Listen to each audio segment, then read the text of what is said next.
இப்போ ஒருத்தரோட அடக்கம் பண்ணுறதுக்கு ஊர்வலம் போய்கிட்டு இருக்காங்க. 9ஆம் தேதி ஈவினிங்கில் 4:30 மணிக்கு வந்து அடக்கம் பண்ணுறது முடிவு பண்ணி போயிட்டுருக்காங்க. அதுக்குள்ளே வந்து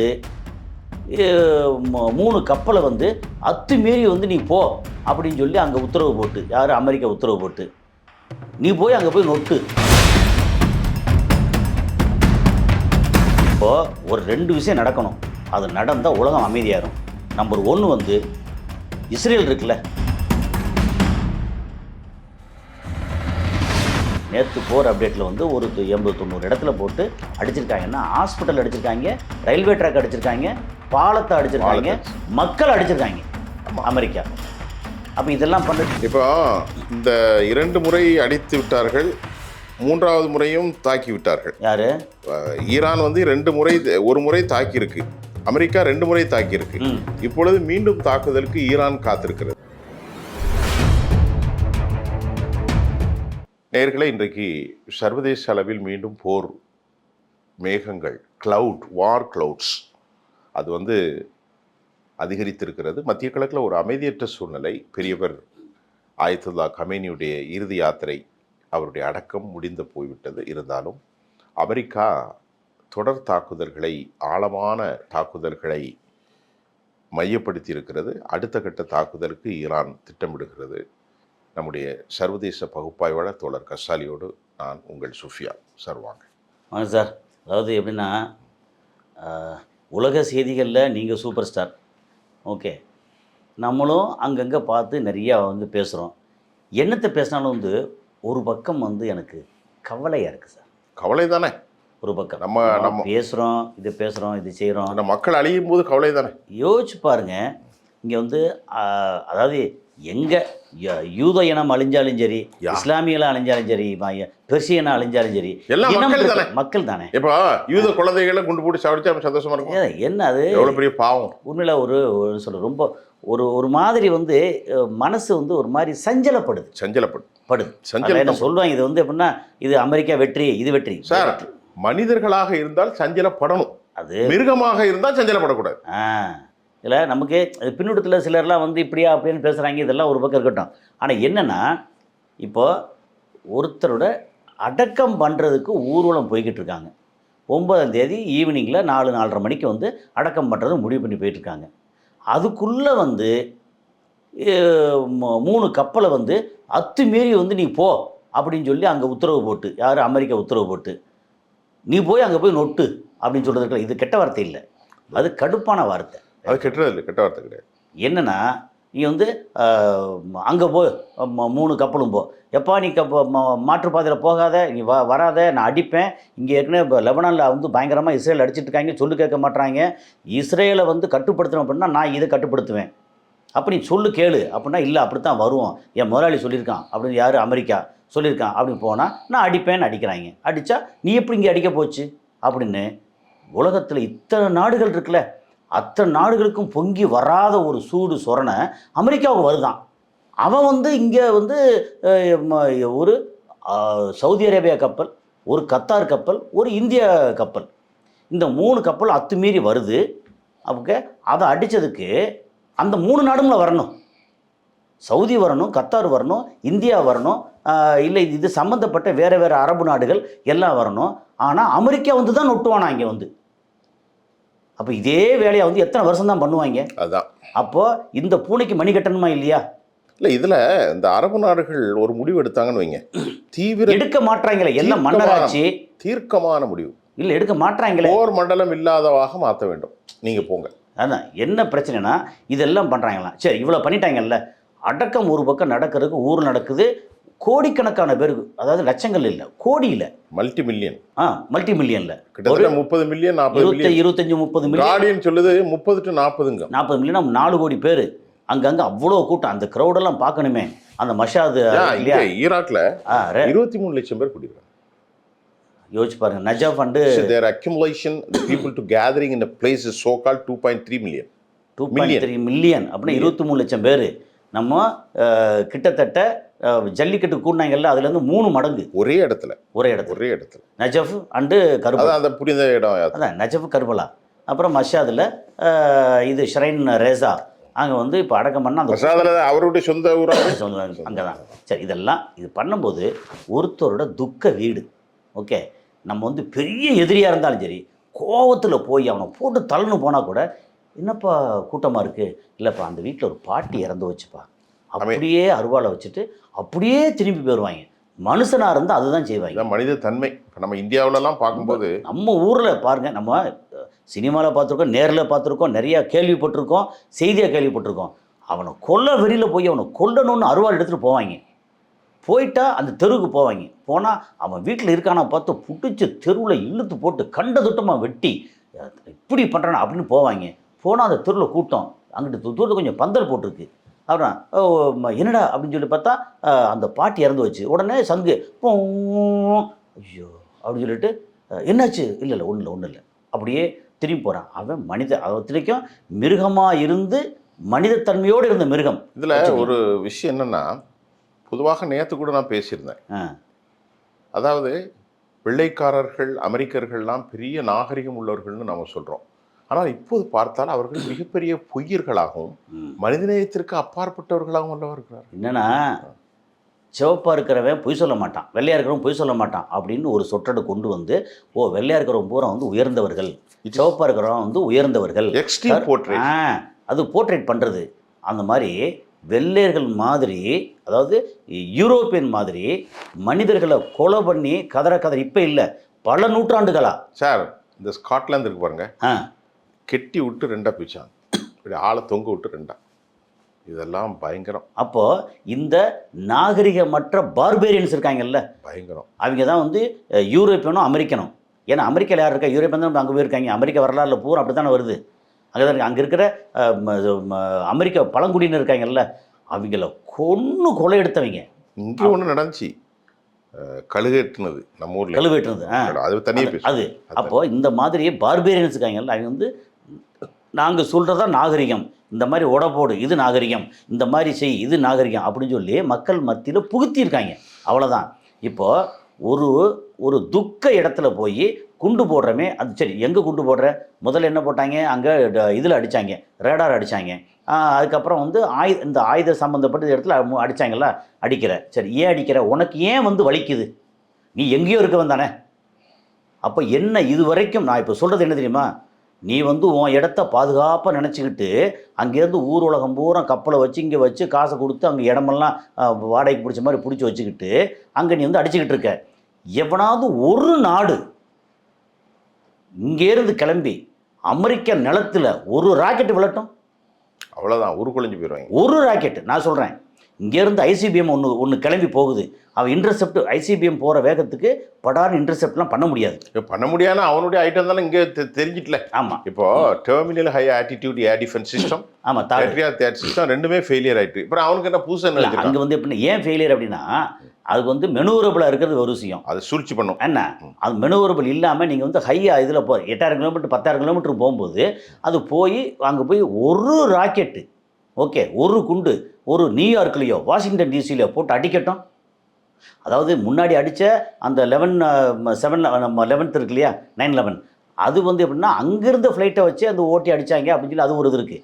ஆனால் ஒரு ராக்கெட்டு அங்கே போய் அமெரிக்கா நிலத்துக்குள்ளே விழணும், விழுந்ததுக்கு அப்புறம் தான் அடித்த வேதனைகள் என்னன்னு தெரியும். ஆமாம், நான் வந்து இங்கே சுகமாக இங்கே உட்காந்துருக்கேன் பாருங்க.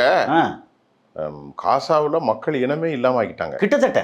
அதே போல இன்னைக்கு பாத்தீங்கன்னா லெபனான்ல அதே மாதிரி உருக்குலைஞ்சு அழிச்சிட்டு இருக்காங்க. லிபியாவில் பார்த்தா தரமட்டத்துக்கு. இதுல நல்லா பாருங்க, யாருமே அமெரிக்கர்களுக்கோ யூதர்களுக்கோ இடையூறா இல்லை. இவர்கள் அனைவரும் வந்து அவர்களுடைய பூமியை பிடித்து கொண்டு, இப்போ உதாரணத்துக்கு காசா என்பது அந்த மக்களின் வாழ்க்கை. நல்லா கவனிங்க, இவர்கள் 2000 வருஷத்துக்கு முன்னாடி இருந்து போயிட்டு வந்து இது ஏன் இடம்னா ஆக்கிரமிச்சு காசாவும் மட்டும் இல்லை, ரஃபாவும் மட்டும் இல்லை, அந்த பக்கத்தில் இருக்கிற சினாய் மலையிலேருந்து கோலான் எல்லாத்தையும் பிடிச்சி வச்சுக்கிட்டான். இப்போ லெபனானுக்குள்ள பஃபர் சோனு, சிரியாவில் பஃபர் சோனு, காசாவில் பஃபர் சோனு. அது மட்டும் இல்லாமல் ஹெர்மூஸ் வந்து சொல்கிறான் இது என்னுடைய இடம், நாங்கள் 2 பேரும் பார்த்துக்குறோம். இவன் சொல்கிறான் அது எப்படி பார்ப்பான், 15,000 கிலோமீட்டர்லேருந்து வந்து இங்கேருந்து பஞ்சாயத்து பண்ணுறான். இப்போ இவங்க யாராவது அவங்க இடத்துல போய் பிரச்சனை பண்ணியிருக்காங்க. இப்போது ஒரு 2 விஷயம் நடக்கணும், அது நடந்தால் உலகம் அமைதியாயிரும். நம்பர் 1 வந்து இஸ்ரேல் இருக்குல்ல, உரு தெரியாமல் அழியணும். இஸ்ரேல் மக்கள் இல்லை, இஸ்ரேலில் முக்கியமான கட்டடங்கள், முக்கியமான இடங்கள், இராணுவ தளங்கள், ஏர்போர்ட்டு, சீ போர்ட்டு, அப்படின்னு.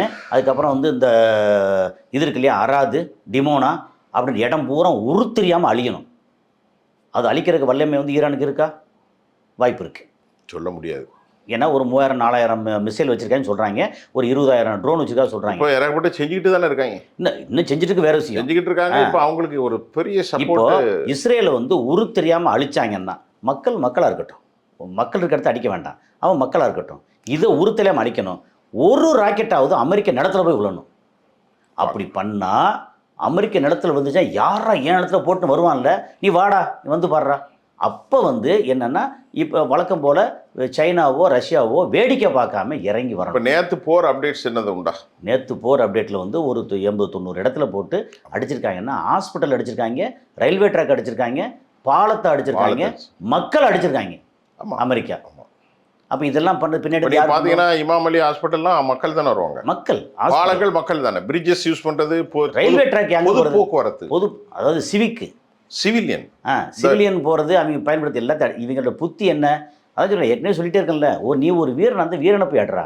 வந்து தரைப்படை வந்து உள்ளே போகணுன்னா இல்லை நாங்கள் வந்து சவப்பட்டியாக தான் வெளியே வருவோம், நாங்கள் போக மாட்டோம் அப்படின்னு சொல்லி அமெரிக்காவோட அந்த சீஃப் சொன்னோடனே நீ வந்து ரிசைன் பண்ணிடு அவனு ப்ரெஷர் கொடுத்து.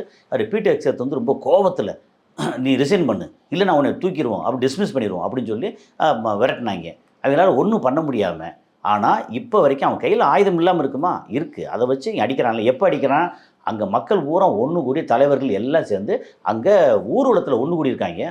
அப்போ போட்டு அடிக்கிற இடம் நீ எல்லாம் ஒரு மனுஷ பிறவியா? மிருகத்தனமான வேலை இருக்குது. சரி, அப்படியே அடித்தா கூட இன்னைக்கு அடிக்கலாம். நேற்று அடக்கம் பண்ணி நேற்று முடிஞ்சு இன்னைக்கு அடி, நேற்று நைட் அடி. இல்லை அது மட்டும் இல்லாமல் அவருடைய வார்த்தை பாருங்கள். அதாவது rhetoric the statement had been revealed. என்ன சொல்றாங்க? What he said, நான் நினைத்தால் அவ்வளவு பேரையும் கொல்ல முடியும் ஒரே பாம்புல. ஒரு குண்டுல வந்து ஒரு கோடி பேர் இருக்கான, அத்தனை பேர் நான் கொன்ற முடியும் ஒரே வார்த்தை. பேச்சுவார்த்தைக்கு ஆள் இருக்காது. அதனால ஒரு வாரம் லீவ் விட்டுருக்கேன். இதெல்லாம் வந்து நீ யாரா நீ அமெரிக்கான பெரிய புடுங்கியான்னு சொல்லுவாங்கல்ல, நீ யாரா நீ இங்கே வந்து பேசுறதுக்கு? கேட்கறதுக்கு ஆள் இல்லை. உனக்கு ஏன் நோகுது, வலிக்குது இங்கே? அப்போ இந்த இடத்துல பூரா நீ தான் ஆக்கு பண்ணி உலகத்தை பூரா பண்ணிக்கிட்டு இருப்ப, அடுத்தவன் வாழக்கூடாது அப்படிங்கிறதானே? அந்த மாதிரி ஒரு கேவலமான மனநிலை இருக்கு இல்லையா? இப்போ நமக்கு அந்த கொஸ்டின் என்னென்னா, இனியாவது ஈரான் அவனோட வலிமையை காமிப்பாங்களா? அந்த காமிக்கிற வலிமைன்னா இவன் இஸ்ரேல் வந்து இனி எந்திரிக்கவே கூடாது. நீ இப்போ இந்த 2 முறை அடித்து விட்டார்கள், 3வது முறையும் தாக்கி விட்டார்கள். யாரு?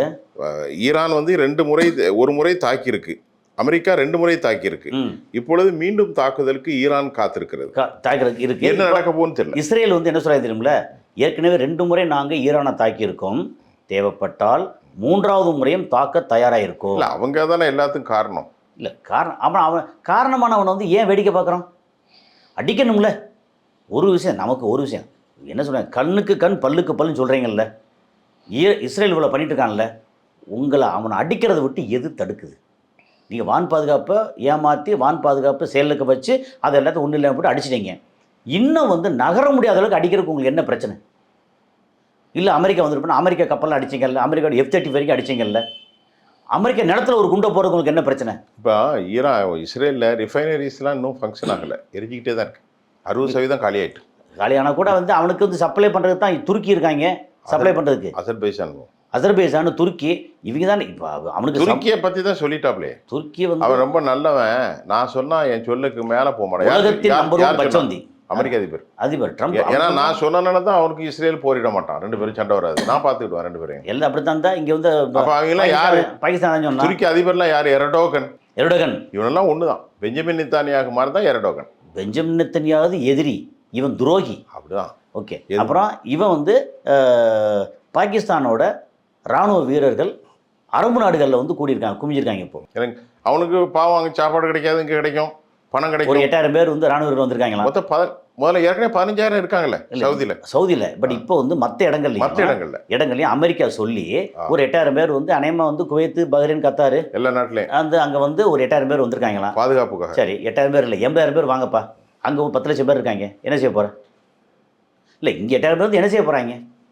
ஆனால் என்னன்னா இல்லை, அதாவது இப்போ இதில் என்னன்னா மேலும் மேலும் மத்திய கிழக்கு நாடுகளை ஒரு என்ன சொல்ற ஒரு ஆளுமை செய்யக்கூடியதாகவும் ஒரு அடிமைத்துவமாக மாற்றுவதற்கு அமெரிக்கா முயல்கிறார்கள். இவர்களும் அதற்கு இணங்கி இப்போ இது வந்து போரில் என்ன நடந்தது என்ன நடக்கணுங்கிற நம்ம ஆசைப்படுறது நான் ஆசைப்படலை.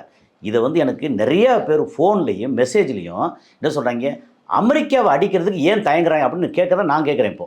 ஓகே, அப்புறம் இஸ்ரேலை வந்து இந்நேரம் நாசப்படுத்தியிருந்தா அவங்க வந்திருப்பாங்களே. இப்போ இதுக்கான விளைவு வரும்ல, என்ன விளைவு வருதுன்னா கான்சிக்வன்சஸ். ஓகே, இப்போ என்னென்னா ஹர்மோஸ் க்ளோஸ் ஆகிருக்கு, இயங்கலை.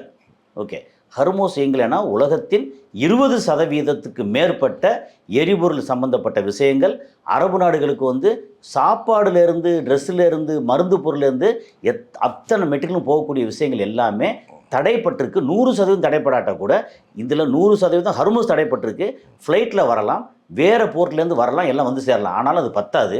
இந்த மாதிரி சூழலில் ஒரு பெரிய அளவுக்கு டென்ஷன் இந்த மொத்த ரீஜனில் மிடில் ஈஸ்ட், இங்கே வந்து இந்தியாவுக்கு எண்ணெய் வரத்து வந்து பெரிய சிக்கல் இருக்குது. என்ன அதிக பாதிப்பு இந்தியா தான்.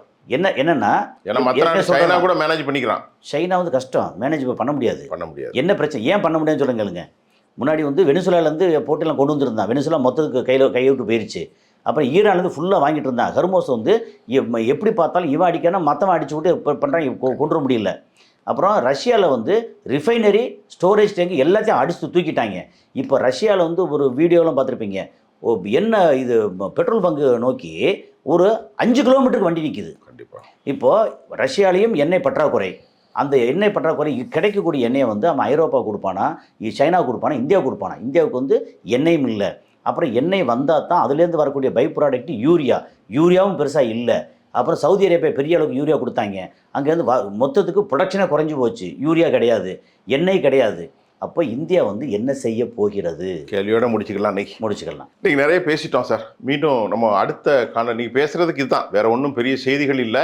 ஆனால் இது வந்து விஷயம் வந்து என்ன நடக்குது. இப்போ நாளைக்கு வந்து ஒருவேளை தாக்குதல் நடத்தலாம். இல்லை, வாய்ப்பு இருக்கு. ஈரான் வந்து கண்டிப்பாக தாக்குதல் நடத்துவாங்க. ஈரான் மேலே அவங்களும் தாக்குதல் நடத்துவாங்க. நேர்களே, இன்னைக்கு மாற்றுக்குரலுக்கு நிறைய பேசியிருக்கோம். மீண்டும் அடுத்த செய்தியில் நான் உங்களை சந்திக்கின்றேன். நன்றி.